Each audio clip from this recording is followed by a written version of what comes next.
शहीद करबला तुम्हारे सलाम, शहीद करबला तुम्हारे सलाम। জানতাম না কেউ বুঝতাম না কেউ পাঞ্জাতনের কি যে শান, জানতাম না কেউ বুঝতাম না কেউ পাঞ্জাতনের কি যে শান, জানতাম না কেউ বুঝতাম না কেউ পাঞ্জাতনের কি যে শান, জানতাম না কেউ বুঝতাম না কেউ পাঞ্জাতনের কি যে শান। কারবালাতে তুমি মোদের পিলারে ইশকের জান, শহীদ কারবালা তোমায় সালাম, শহীদ কারবালা তোমায় সালাম, শহীদ কারবালা তোমায় সালাম, শহীদ কারবালা তোমায় সালাম। তোমার নামে বাঁচবো মরবো এটাই আমাদের আরমান, তোমার নামে বাঁচবো মরবো এটাই যে আমার আরমান। তোমার নামে বাঁচবো মোরা, তোমার নামে বাঁচবো মরবো এটাই আমাদের আরমান, তোমার নামে বাঁচবো মরবো এটাই আমাদের আরমান। তোমার শোকে করে যাব জীবন ভোর আমরা মাতম, শহীদ কারবালা তোমায় সালাম, শহীদ কারবালা তোমায় সালাম, শহীদ কারবালা তোমায় সালাম, শহীদ কারবালা তোমায় সালাম। মৌলা আব্বাস কে ডাকিয়া খেমাতে মৌলা হুসেন, মৌলা আব্বাস কে ডাকিয়া খেমাতে মৌলা হুসেন, মৌলা আব্বাস কে ডাকিয়া খেমাতে মৌলা হুসেন, মৌলা আব্বাস কে ডাকিয়া খেমাতে মৌলা হুসেন। দিলেন ওনার হাতে তুলে পুরো ইসলামের আলম, শহীদ কারবালা তোমায় সালাম, শহীদ কারবালা তোমায় সালাম, শহীদ কারবালা তোমায় সালাম, শহীদ কারবালা তোমায় সালাম।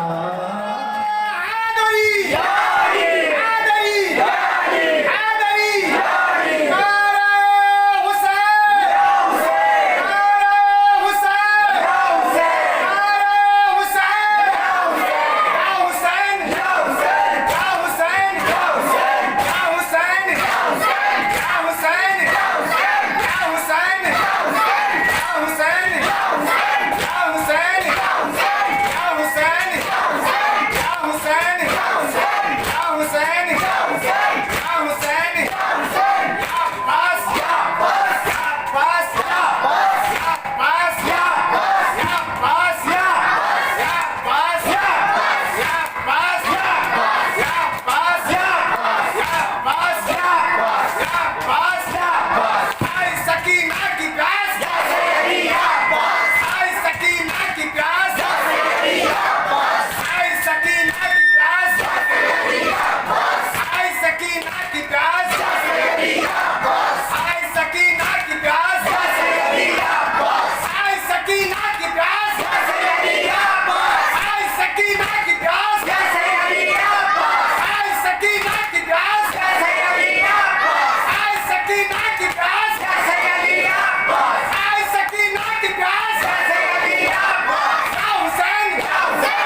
छड़ी है, लड़का ये हुसैन है, तीरों की छड़ी है। ऐसी नमाज किसने, ऐसी नमाज किसने ज़माने में पढ़ी है, लड़का ये हुसैन है, तीरों की छड़ी है, लड़का ये हुसैन है।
मोहम्मद मुस्तफा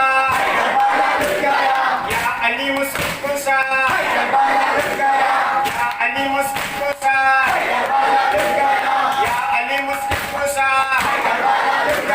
या जनाब सैयदा या जनाब सैयदा या जनाब सैयदा या मोहम्मद मुस्तफा या मोहम्मद मुस्तफा या अली मुस्लिम कुशा या अली मुस्लिम कुशा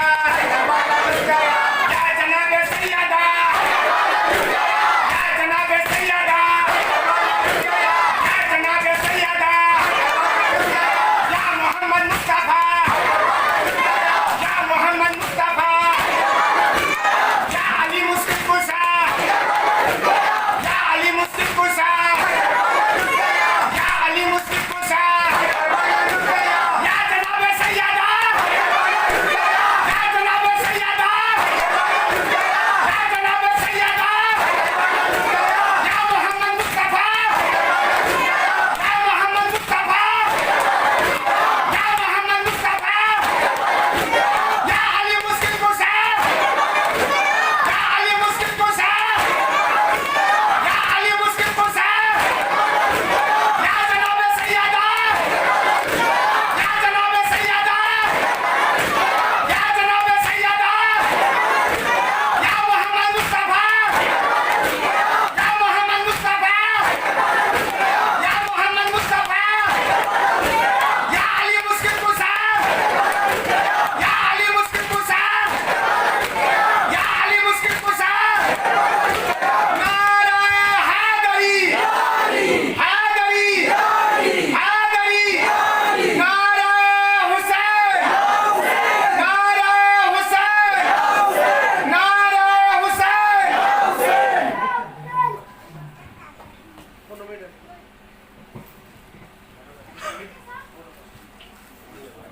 नारे हुसैन, या हुसैन, या हुसैन, हुसैन जिंदाबाद, हुसैन जिंदाबाद, हुसैन जिंदाबाद, हुसैन जिंदाबाद। ये कल भी जिंदाबाद था, वो अब भी जिंदाबाद है। हुसैन जिंदाबाद, हुसैन जिंदाबाद, हुसैन जिंदाबाद, हुसैन जिंदाबाद।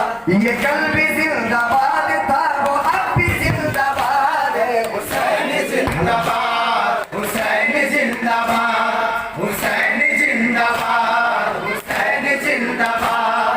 कुरान में हदीस में यजीद का बयान की, कुरान में हदीस में यजीद का बयान की। यजीद की तो कब्र का कहीं भी कोई निशान नहीं, यजीद का तो कब्र का कहीं भी कोई निशान नहीं, यजीद की तो कब्र का कहीं भी कोई निशान नहीं। अजाबा हैदर में हुसैन की औलाद है। हुसैन जिंदाबाद, हुसैन जिंदाबाद, हुसैन जिंदाबाद, हुसैन जिंदाबाद। ये कल भी जिंदाबाद था, ये अब भी जिंदाबाद है। हुसैन जिंदाबाद, हुसैन जिंदाबाद, हुसैन जिंदाबाद, हुसैन जिंदाबाद।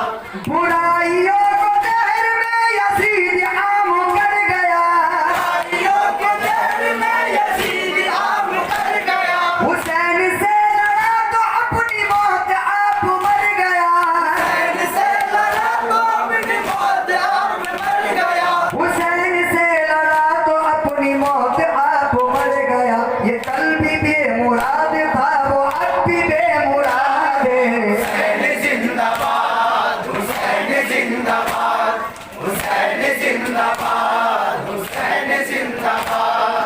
ये कल भी जिंदाबाद था, ये अब भी जिंदाबाद है। हुसैन जिंदाबाद, हुसैन जिंदाबाद, हुसैन जिंदाबाद, हुसैन जिंदाबाद।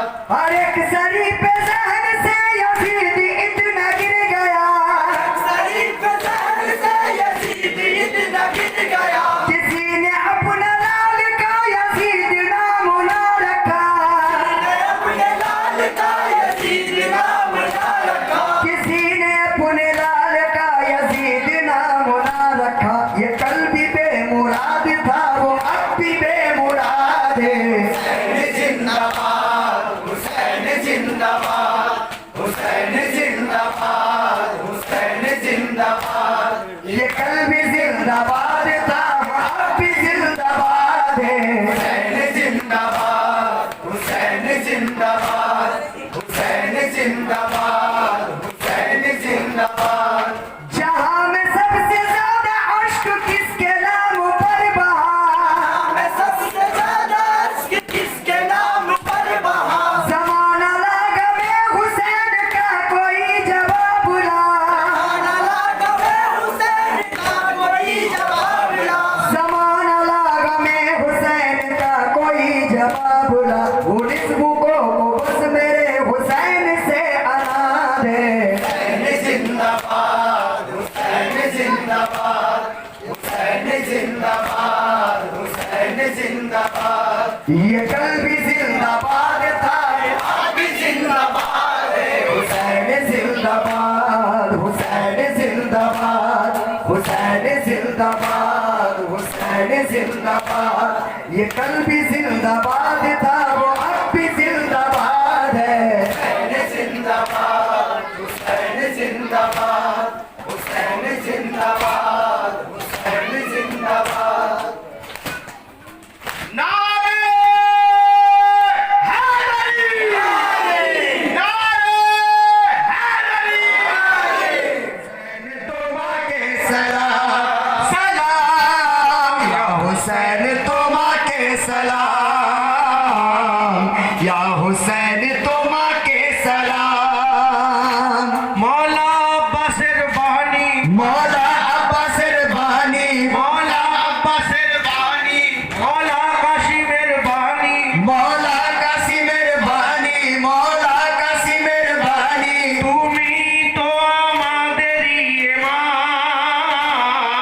या हुसैन तुम्हाके सलाम, या हुसैन तुम्हाके सलाम, सलाम, या हुसैन तुम्हाके सलाम, या हुसैन तुम्हाके सलाम। मौला अब्बासेर बानी, मौला अब्बासेर बानी, मौला अब्बासेर बानी, मौला कासिमेर बानी, मौला कासिमेर बानी, मौला कासिमेर बानी। তুমি তো আমাদেরই ইমাম।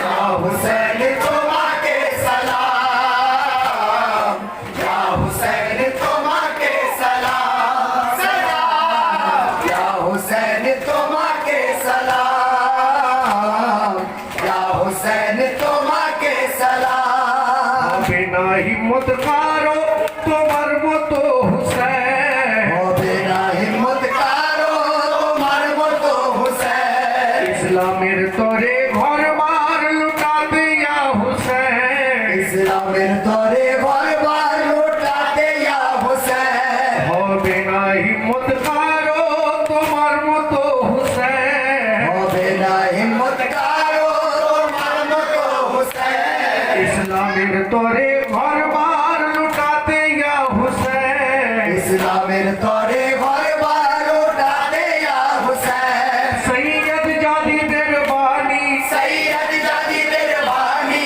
সৈয়দ জাদিদের বাণী, আর বাহাদুরের বাণী, আর বাহাত্তরের বাণী, আর বাহাত্তরের বাণী। তোমার সব থেকে উঁচা মাকাম। या हुसैन तुम्हाके सलाम, या हुसैन तुम्हाके सलाम, सलाम, या हुसैन तुम्हाके सलाम, या हुसैन तुम्हाके सलाम।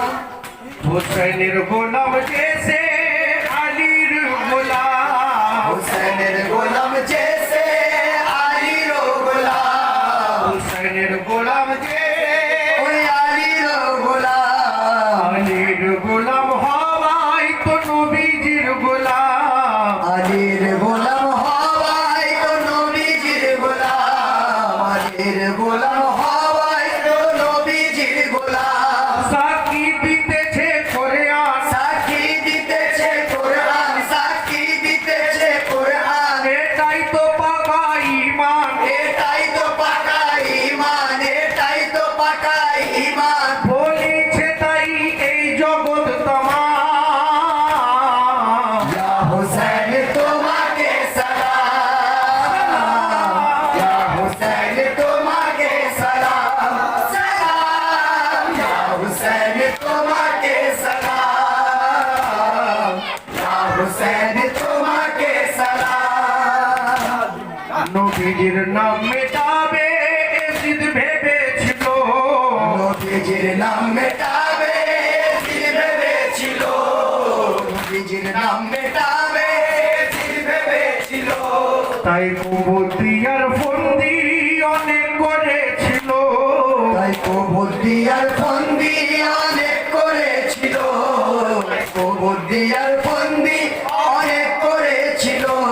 তার কুবুদ্দিয়ার ফন্দি তার কুবুদ্ধি আর ফন্দি, তার কুবুদ্ধি আর ফন্দি করেছ মোলা বন্দি, করেছ মালা বন্দি, করেছ মালা বন্দি। তার চক্রান্ত সবই করলে নাকাম। या हुसैन तुम्हाके सलाम, या हुसैन तुम्हाके सलाम, सलाम, या हुसैन तुम्हाके सलाम, या हुसैन तुम्हाके सलाम। তুমি মোদের কলমা, তুমি মোদের কালাম, তুমি তো মোদের কলমা, তুমি মোদের কালাম, তুমি তো মোদের কলমা, তুমি মোদের কালাম। তুমি মোদের নামাজ, তুমি মোদের সালাম, তুমি মোদের নামাজ, তুমি মোদের সালাম, তুমি মোদের নামাজ, তুমি মোদের সালাম। খাজা পিয়া বলিছে, খাজা পিয়া বলিছে, খাজা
हैदरी हैदरी हैदरी हैदरी हैदरी सिद्धनबी सिद्धनबी सिद्धनबी सिद्धनबी जाऊसन जाऊसन जाऊसन जाऊसन जाऊसन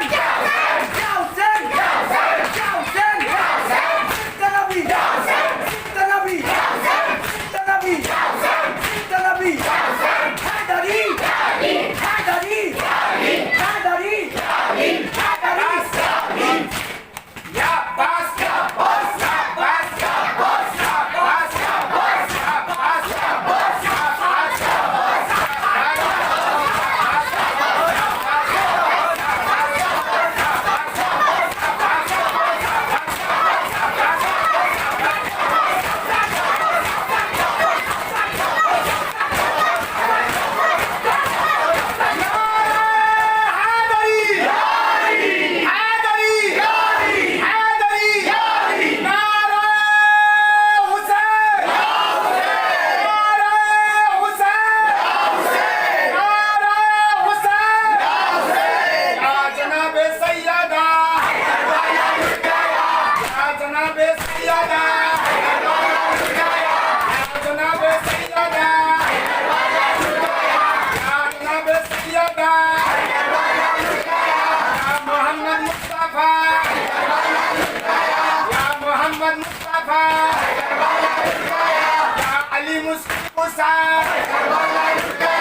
जिंदाबाद हुसैनियत जिंदाबाद यजीदियत मुर्दाबाद यजीदियत मुर्दाबाद यजीदियत लब्बैक या हुसैन लब्बैक या हुसैन लब्बैक या हुसैन लब्बैक या हुसैन लब्बैक या हुसैन अलैहिस्सलाम यानी पंजतन पाक, जिससे मोहब्बत करने का हुक्म अल्लाह हमें कुरान मजीद में दे रहा है। बेशक अगर इनकी मोहब्बत हमारे दिल में नहीं होगी तो हमारा ईमान मुकम्मल नहीं हो सकता। नमाज पढ़ते हैं कि नहीं पढ़ते हैं? नमाज पढ़ते हैं तो उसमें आपने देखा होगा कि दरूद इब्राहीम पढ़ते हैं। दरूद इब्राहीम में हम पढ़ते हैं ना, अल्लाहुम्मा सल्ली अला मुहम्मदिन व अला आलि मुहम्मदिन कमा सल्लैता अला इब्राहीम व अला आलि इब्राहीम इन्नका हमीदुम मजीद। क्या पढ़ते हैं? अल्लाहुम्मा सल्ली अला मुहम्मदिन व अला आलि मुहम्मद, यानी नबी पर भी और नबी के आल पर भी हम जब दरूद भेजते हैं तो हमारी नमाज मुकम्मल होती है। होती कि नहीं होती है? अगर ये दरूद ना पढ़े तो नमाज होगी आपकी? हर किस नहीं होगी, क्योंकि जब तक दरूद इब्राहीम नहीं पढ़ेंगे, नबी और आले नबी पर दरूद नहीं पढ़ेंगे तो हमारा नमाज मुकम्मल नहीं होगा। अल्लाह ने किसी और दरूद को नमाज में वाजिब नहीं किया है, सिर्फ वही उसी दरूद को वाजिब किया जो नबी और आले नबी पर पढ़ी जाए। अल्लाह तबारक व तआला हम गुलामों को ये इशारा दे रहा है, देख लो नमाज को मुकम्मल बनाने के लिए नबी और आले नबी पर दरूद पढ़ना ज़रूरी है। इसी तरह अगर ईमान को मुकम्मल करना है तो नबी और आले नबी से मोहब्बत करना ज़रूरी है। जब तक नहीं होगी मोहब्बत तो तुम्हारा ईमान मुकम्मल नहीं होगा। सुलह के बाद जब इमाम हसन अलैहिस्सलाम को इराक के बादशाहों ने दावत दी कि आप इराक का तशरीफ़ लाएं, कूफा तशरीफ़ लाएं, हम तमाम लोग आपकी ज़ियारत करना चाहते हैं। मौला अली पर्दा फरमा चुके हैं, अब आप उनके बड़े शहजादे इमाम हसन आप यहाँ आए तो आपकी ज़ियारत करके हम मौला अली की ज़ियारत कर लेंगे, रसूल करीम की ज़ियारत कर लेंगे। क्योंकि जब नवासे रसूल को हम देखते हैं तो हमें रसूल का भी जलवा याद आता है, अली का भी जलवा नज़र आता है। तमाम गुलामों ने दावत दिया। इमाम हसन अलैहिस्सलाम इराक तशरीफ़ लाने वाले हैं। पूरे शहर में ऐलान कर दिया गया, सब तरफ ऐलान कर दिया गया कि अली के शहजादे इमाम हसन तशरीफ़ लाने वाले हैं। तमाम शहर के लोग तैयारी में लग गए कि मौला अली के शहजादे आने वाले हैं, मौला अली के लाल आने वाले हैं। सब अपनी अपनी जानिब से तोहफ़ा पेश करें। कोई सोच रहा मैं ये दूंगा, मैं यूँ दूंगा, मैं ये पेश करूंगा, मैं ये तोहफ़ा दूंगा। सब अपने अपने जानिब से तोहफ़ा देने के लिए तैयारी में लग गए कि इमाम हसन तशरीफ़ लाने वाले हैं। मुसलमानों, जब इमाम हसन का आने का ऐलान किया तो उसी शहर में एक मोची भी रहा करता जो चप्पल बनाया करता था। उसने सुना तो बड़ा खुश हुआ और कुछ दिन के बाद जब इमाम हसन तशरीफ़ लाए तो हज़ारों लाखों का मजमा लगा हुआ था मौला अली के शहजादों को देखने के लिए। इमाम हसन तशरीफ़ लाए तो तमाम लोग आ गए, बादशाह भी आ गए, वज़ीर भी आ गए, बड़े बड़े पैसे वाले आ गए, बड़े बड़े बादशाह आ गए इमाम हसन को देखने के लिए कि मौला अली के शहजादे तशरीफ़ लाए हुए हैं कूफा में। तमाम लोग आए हैं देखने के लिए। अब वो मोची जो चप्पल का कारीगर था बनाने वाला, वो गरीब आदमी था, वो भी इमाम हसन की ज़ियारत के लिए आता है कि चलो मैं भी इमाम हसन की ज़ियारत कर लूँ। लेकिन जब वहाँ पहुँचता है तो दूर ही से वो देखता क्या है कि बड़े बड़े लोग आ रहे हैं, कोई सोना दे रहे हैं, कोई चांदी दे रहे हैं, कोई जवाहरात दे रहे हैं, कोई मोती, कोई क्या, अपनी अपनी जानिब से मौला इमाम हसन की बारगाह में पेश कर रहे हैं। सब अपनी अपनी तरफ से तोहफे पेश कर रहे हैं। वो मोची बड़ा परेशान हुआ कि मेरे पास तो कुछ भी नहीं, मैं क्या दूं? खाली हाथ तो मौला से मिल नहीं सकता, मैं कुछ तो लेकर जाना चाहता हूं लेकिन मेरे पास कुछ भी नहीं, क्या करूं? मेरे मोहतरम दोस्तों बुजुर्गों, वो मोची इमाम हसन से मुलाकात नहीं करता है, ज़ियारत नहीं करता, बल्कि वहीं से घूमकर अपने घर चला जाता है।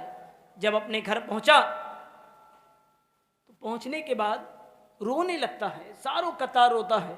उसकी बीवी पूछती है कि क्या हुआ, क्यों रो रहे हो?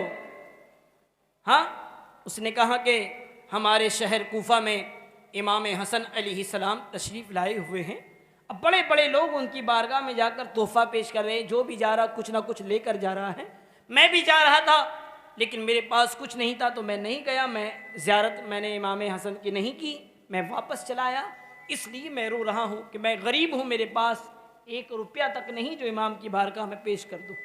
अब देखो किस तरह इमाम हसन ये अहले बैत गरीबों से बेपनाह मोहब्बत करते हैं।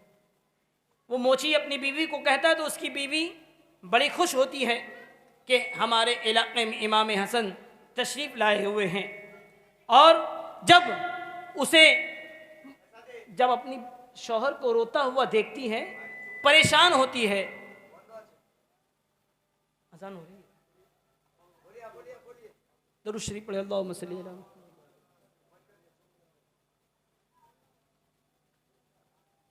इमाम हसन अलैहिस्सलाम से मुलाकात करने के लिए जब वो मोची गया तो कुछ ना दिया, वापस चलाया।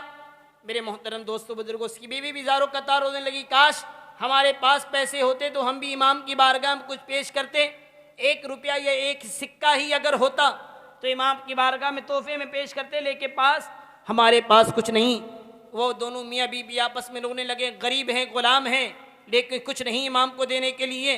तो उसकी बीवी कहती है, एक काम करो, तुम पेशे से मोची हो, तुम चप्पल बनाने का काम करते हो, एक काम करो, सब तो मोती जवाहरात सोना चांदी रुपया पैसा इमाम की बारगाह में पेश कर रहे हैं, अरे तुम तो एक चप्पल बनाने वाले हो। एक काम करो, इमाम हसन के लिए एक नालायन बनाओ, एक चप्पल बनाओ और इमाम हसन की बारगाह में जाकर वही पेश कर दो, यकीनन वो तुम्हारे तोहफे को कबूल फरमा लेंगे।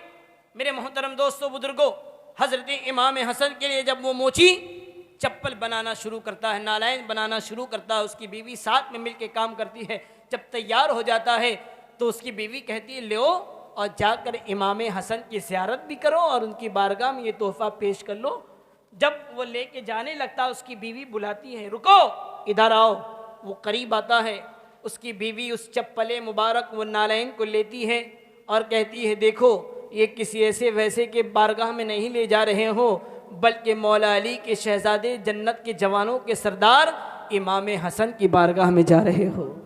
ऐसे नहीं, वो एक नया दुपट्टा लेती है, उसमें लपेटती है, कहती है हाथ में नहीं सर में लेकर साथ में जाओ, क्योंकि वो बारगाह अहले बैत है, वहाँ अदब ज़रूरी है, उसी से सब कुछ तुम्हें मिलेगा। मेरे मोहतरम दोस्तों, जाने लगा, उसकी बीवी पहले रोकती है और कहती लाओ पहले मुझे दो।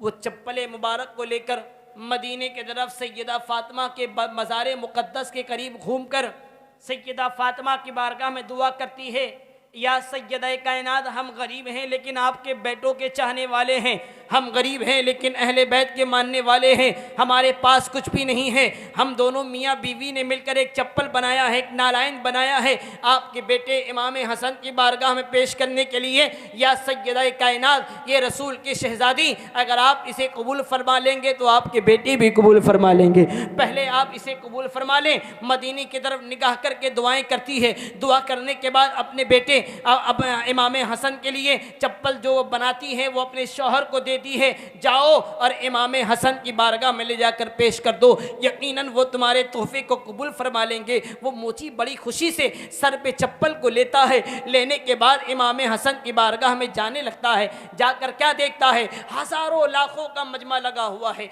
वहाँ पर हज़ारों लाखों लोग मौजूद है, बड़े बड़े लोग मौजूद है, बड़े बादशाह लोग मौजूद है। वहाँ पे जब वो आगे बढ़ता है तो उसके फटे पुराने लिबास कपड़े को देखकर बड़े बड़े जो लोग थे वो उसे धक्का मार के पीछे कर देते हैं, चलो हटो पीछे जाओ। अब वो गरीब आदमी, अहले बैत का चाहने वाला, अहले बैत का मानने वाला, बड़ा परेशान होता है कि आज मेरे फटे पुराने कपड़े को देखकर ये बड़े बड़े पैसे वाले मुझे इमाम की बारगाह तक नहीं जाने दे रहे हैं, कैसे जाऊं। कोशिश करता है लेकिन कोई उसे जाने नहीं देता। लेकिन मुसलमानों, ये किसी दुनिया के बादशाह का दरबार नहीं, जन्नत के बादशाह का दरबार है। वो मोची दिल ही दिल में इंतजार करता है, या इमाम मैं आपकी ज़ियारत के लिए आया था, लेकिन ये लोग मुझे आगे जाने नहीं देते मेरी गरीबी को देखकर कि मेरे पास पहनने के लिए अच्छा कपड़ा नहीं है, मेरे पास पैसा नहीं है, मेरे पास रुपया नहीं है। ये लोग मेरे फटे पुराने कपड़े को देखकर आपकी ज़ियारत करने नहीं दे रहे हैं। यही कहते कहते पीछे चले जाता है, एक कोने में बैठकर ज़ारो कतार रोने लगता है। वो रो ही रहा था, यही इल्तिजा कर रहा था। अचानक से इमाम हसन अपने मसनद में खड़े होते हैं और हज़ारों लाखों का मजमा है, उसी मजमे में आवाज़ देकर कहते हैं, अरे लोगों सुनो सुनो, मेरा एक गुलाम मेरे लिए तोहफा लेकर आया है, कहाँ है उसी जरा तलाश करके ले आओ। अब वो ज़ात से मोची भी है, वो मेरे लिए चप्पल लेकर आया है। मेरे मोहतरम दोस्तों बुजुर्गों, हज़ारों लाखों का मजमा, बादशाह भी मौजूद है, लेकिन वहाँ पे सब हैरान हो गए, इमाम को कैसे मालूम कोई तोहफा लेकर आया है, हम भी तोहफा दे रहे हैं लेकिन हमारे तोहफे के बारे में कुछ ना कहा।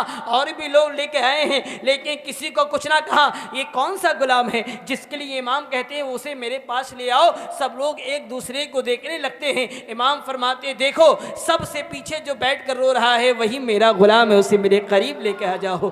सबसे पीछे जो रो रहा है, इमाम फरमाते हैं सब लोग उसे पकड़ के इमाम की बारगाह में लाकर पेश करते हैं। पूछते हैं, क्या हुआ, मेरे लिए जो तोहफा लेकर आए थे वो कहाँ है?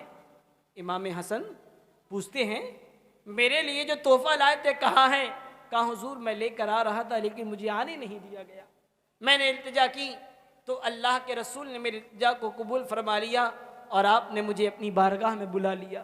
इमाम सब तो सोने चांदी जवाहरात दे रहे हैं लेकिन मेरे पास कुछ भी नहीं। इमाम ये सिर्फ मैं ज़ात से एक मोची हूँ, चप्पल बनाता हूँ, बस मैंने ये चप्पल बनाया है, इसे कबूल फरमा लीजिए। या इमाम मेरे पास कुछ भी नहीं, मैं बहुत गरीब हूँ लेकिन आपका चाहने वाला हूँ, आपका मानने वाला हूँ, आपसे और आपके नाना से बेपनाह मोहब्बत करता हूँ। या इमाम मैं बहुत गरीब हूँ लेकिन मुझे फ़क्र है, मैं दुनियावी गरीब ज़रूर हूँ लेकिन आपकी मोहब्बत मेरे दिल में है, सबसे बड़ी दौलत मेरे लिए ही है। या इमाम मैं लेकर आए हूँ, उसे कबूल फरमा लीजिए। इमाम ने कहा लाओ पेश करो।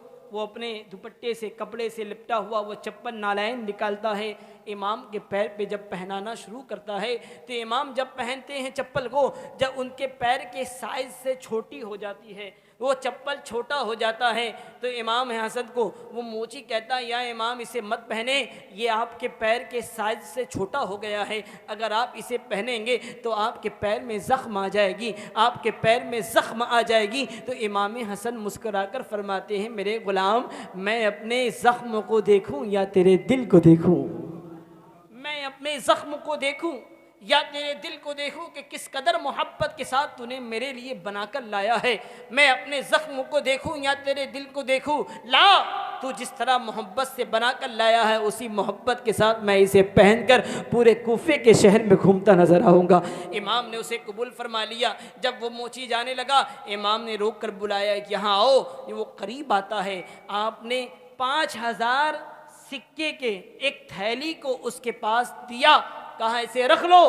वो मोची कहता, या इमाम इसमें से एक सिक्का मेरी जिंदगी के लिए काफ़ी है, इतना लेकर मैं क्या करूँगा? तो इमाम फरमाते हैं कि दुनिया के बादशाह का दरबार नहीं, ये अहले बैत का दरबार है। अरे जो यहाँ एक देता है उसे 10 अता किया जाता है, जो एक देता है उसे 10 अता किया जाता है, इतना दिया जाता है। अगर तुम खिदमत करो अहले बैत की बारगाह में, वो इतना अता कर देंगे, तुम भी खाओगे, तुम्हारा खानदान भी खाता नजर आए। যেখানে আবু সুফিয়ানের গলা ধরে বলল টিপে, মাওলা আপনি খুতবা পেশ করুন, আজ সবাই শুনবে আপনার কথা।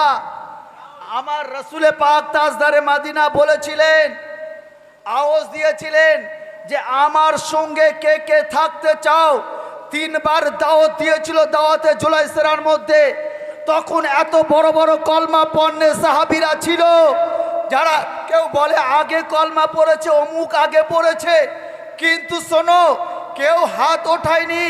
মাওলা আলী মুশকিল কুশা মাসুম বাচ্চা 13 বছর বয়স, তখন উনি হাত উঠিয়ে বলছেন, ইয়া রাসূলুল্লাহ আমি আপনার সঙ্গে সব সময় থাকতে প্রস্তুত আছি। এইবারে যে লাওয়াল জান্নাহ হাজাল কোরআন আপনারা শুনেছেন, কোরআনের আয়াত, রাসূল পাক ওই কোরআনের আয়াতকে ফয়সালা করছে, যে কোরআন পাহাড়ের ওপরে অবতীর্ণ করলে চূর্ণ বিচূর্ণ হয়ে যায়, কোন কোরআনের ইশারা দিয়েছেন? রাসূল পাক বললেন আল কোরআন মা আল আলী, মা আল আলী মা আল কোরআন। আলী কোরআনের সাথে আছে, কোরআন আলীর সাথে আছে। সুতরাং আলী যখন যায় তো পাহাড় পর্যন্ত কাঁপতে থাকে। সুতরাং পাহাড় চূর্ণ বিচূর্ণ হয়ে যাবে আলীর নিসবতের মর্তবার জন্য। এজন্যই মাওলার নাম করলেন। আর রাসূলে পাক সেই মাওলাকে কবে ফিরিয়ে দিচ্ছেন? দেখেন আহলে বায়তের মধ্যে কেমন লেনদেন। জনাবে আবু তালেব হযরতে রাসূল আকরাম সাল্লাল্লাহু আলাইহি সাল্লামকে মাওলা বলে ডাকলেন, আর উনি আবু তালেবকে এত ভালোবাসলেন। আর একটু কথা বুঝতে পারবেন, যারা বলে আবু তালেব কলমা পড়িনি, তারা আমার নবীকে গাল দেয়। ডাইরেক্ট গাল দিতে অসুবিধে বলে ইশারায় গাল দিচ্ছে। আজকে আমি যখন বিয়ে করেছি, বা আমার ছেলের যখন বিয়ে হবে, বা আলতাফ হুজুর সাহেবের ছেলের বিয়ে দেবে, তো বলবে আমার ছেলের বিয়ের জন্য, বা আপনাদের মহল্লার কোনো কারোর মেয়েকে যখন বিয়ে হয়, তো আপনারা যদি কাউকে বলেন যে একটা ইমামকে ধরে নিয়ে আসো, তো যে কিছু জানে না সে জানবে ইমাম মানে পায়জামা পাঞ্জাবি পরা, মাথায় পাকড়িওয়ালা দাড়িওয়ালা লোক। তো আপনি সঙ্গে সঙ্গে চলে গেলেন ইমাম ডাকতে। কোথায় না, দেখছেন রাস্তার ধারে বড় পাঞ্জাব লরি খারাপ হয়ে গেছে, একজন ব্যক্তি সেটা মেরামতের জায়গায় বসে আছে, বা এর তো সুন্দর পাকড়ি, সুন্দর দাড়ি, সুন্দর বেশ লেবাস আছে, এই হুজুরি বিয়ে পড়াবে। ধরে নিয়ে এসে আপনার গ্রামে আসলেন, বললেন চাচা ধরে নিয়ে এসেছে আপনার মেয়ের বিয়ে পড়ানোর জন্য। বলছে আরে এ তো কলমা পড়িনি, এ তো আপনার পাঞ্জাব আছে, পাঞ্জাবি আছে, তো এ কি বিয়ে পড়াবে? আরে তুই জানিস না একটু ঘেরা জামা, বেশ গোল জামা পরা আছে, এরম দেখে ধরে নিয়ে আয়। ও খ্রিস্টানদের কাছে গেল, খ্রিস্টান পোপকে ধরে আনলো, দেখলো তার মাথায় লম্বা টুপি আছে, গোল জামা আছে।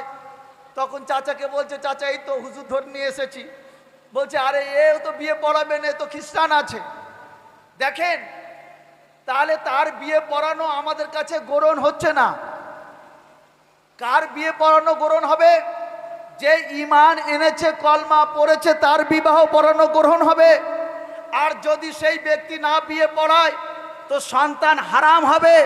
তো আমার আহলে বায়তকে হারাম বলে এই কমবক্তরা গাল দিচ্ছে যে জনাবে আবু তালেব কলমা পড়েনি। তো জনাবে আবু তালেব কলমা পড়েনি তো রাসূল পাকের বিবাহ কি করে পড়ালো? দয়ার নবীর বিয়ে কি করে পড়িয়েছে? যাই হোক, আমি অধিক বিস্তারিত যাব না, কারবালার মাসায়েবের দিকে যাব। তো কারবালা ইমাম যে মাওলা বললেন, এরপরে রাসূল পাক কাকে মাওলা বলে ঘোষণা করলেন? আজকে লজ্জা হওয়া দরকার সামাম পৃথিবীর মুফতিদেরকেও, যে যদি কারবালার নবী মুস্তাফার কথা একবার মেনে নিত তো কারবালা হতো না। নবী মুস্তাফার কথা একবার যদি তারা আমল করত, যারা আহলে সুন্নত সুন্নত বলে দাবি করছি, আল্লাহর কসম করে বলবো সুন্নতের মর্যাদা কেউ রাখতে পারেনি। কারণ যদি রাখতো তাহলে এই হযরতে আলীর কুফাতে শহীদ হতো না, যদি রাখতো হুসাইনের কারবালায় শহীদ হতে হতো না। কারণ রাসূল পাক বিদায় হজ গদিরে খুম আল্লাহ পাক জানিয়ে দিয়েছিলেন, ইয়া রাসূলুল্লাহ আপনার এই শেষ হজ আছে, বিদায় হজ আছে, আপনি সমস্ত হাজিদেরকে দাওয়াত করুন যারা আপনার সাথে হজ করবে, এই আপনার শেষ হজ আছে। হজে সবাইকে দাওয়াত করেছিল, সমস্ত পৃথিবীর এক এক প্রান্ত থেকে সবাই এসেছে। হজ করে যখন ফিরে যাবে এমন অত অবস্থায় আল্লাহ জানিয়ে দিলেন, আল্লাহ পাক বললেন, ইয়া রাসূলুল্লাহ আপনি আপনার রেসালাতকে পূর্ণাঙ্গ করেননি, রেসালাতের কিছু ঘাটতি আছে, সেটাকে আজ প্রকাশ করে যান। রাসূল পাক গদিরে খুম বলে জায়গা আজও পর্যন্ত যত হাজি হজ করে গাদিরে খুমে এসে খুতবা শুনতে হয়, নবীর সুন্নত আদায় করতে হয়। তারা ওই গাদিরে খুমে রাসূল পাক সেখানে দাঁড়িয়ে সবাইকে বলেছিল, তোমরা যারা পিছনে আছো সামনের দিকে আসো, যারা সামনে আগিয়ে গিয়েছো পিছিয়ে আসো। শেষ হজ উনি বিদায় হজে গদিরে কম উঁচু স্তরে দাঁড়িয়ে বললেন, দেখো আমি আমার থেকে কিছু বলিনি, মাওলা যেটা বলাতেন আমি সেটা বলতাম, তোমরা আমাকে মাওলা বলে মানো? সবাই বলেছে জি হুজুর। বলছে দেখো মুসা নবী যখন চলে যান হারুনকে বসিয়ে গেছিলেন, আমি যখন চলে যাব সাহাবারা জানতে চেয়েছিল ইয়া রাসূলুল্লাহ আপনি চলে গেলে আমরা কি নিয়ে থাকব? তো রাসূল পাক বলেছিলেন তোমাদের মাঝে কোরআন আছে, নামাজ আছে। অনেকক্ষণ খুতবা হয়েছিল, কিন্তু বলেছিল ইয়া রাসূলুল্লাহ কোরআনকে আমরা কিভাবে বুঝবো? রাসূল পাক বলেছিলেন কোরআন বোঝানোর জন্য তোমাদেরকে দেখিয়ে দিচ্ছি, পরিচয় করে দিচ্ছি, তোমরা কোরআনকে বোঝার জন্য হজরত আলীর দিকে লক্ষ্য করবে। বিদায় হজে গদিরে খুমে সবাইকে বলল, দেখো আমাকে যেমন মাওলা বলে মানো, আমি আমার পরিবর্তে তোমরা আজ থেকে কাকে মাওলা বলে মানবে সেই জিনিস তোমাদেরকে দেখিয়ে যায়। উনি হজরত আলীকে উঠিয়ে হাত উঠিয়ে বললেন, মান কুনতুন মাওলা হো ফাজা আলিউর মাওলা, আমি যার মাওলা আছি আলী তার মাওলা আছে। হে আল্লাহ এই বিদায় হজে তুমি গাওয়া থেকো, যে আলীর বন্ধু সে আমার বন্ধু, তুমি তার বন্ধু, যে আলীর দুশ্মন সে আমার দুশ্মন, তুমি তার দুশ্মন।